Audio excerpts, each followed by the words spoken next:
Türkmenistan'da geleneksel Türkmen halısı günü ülke genelinde düzenlenen etkinliklerle kutlandı. Kutlamaların merkezi Aşkabat'taki Ulusal Türkmen Halısı Müzesi olurken sergiler, ödül törenleri ve uluslararası katılımlı toplantılar halı sanatının kültürel önemini bir kez daha gözler önüne serdi.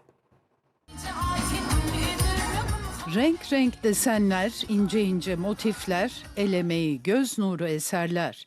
Türkmenistan'da her yıl kutlanan Türkmen Halısı Günü bu yılda renkli etkinliklere sahne oldu. Kutlamaların merkezi olan Ulusal Türkmen Halısı Müzesi'nde geleneksel halı sanatının en seçkin örnekleriyle çağdaş tasarımlar bir araya getirildi. Müze çevresinde kurulan özel alanlarda ise ziyaretçilere halı dokuma süreci uygulamalı olarak tanıtıldı. Törene meclis yöneticileri, devlet yetkilileri, diplomatlar ve uluslararası kuruluş temsilcileri katıldı.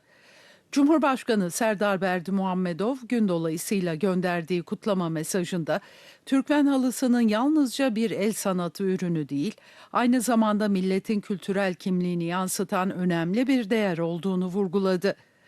Sergide geleneksel göçebe yaşamında kullanılan çuvallar, heybeler, namazlıklar ve at koşumlarıyla birlikte modern halı portreleri ve dekoratif eserler de ziyaretçilerin beğenisine sunuldu.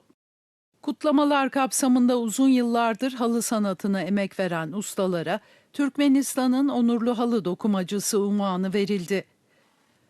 Türk Devletleri Kültür Teşkilatı Türksoy'da Türkmen Halı Birliği'ni Türk dünyasında halıcılık kültürüne yaptığı katkılar nedeniyle özel diplomayla ödüllendirdi.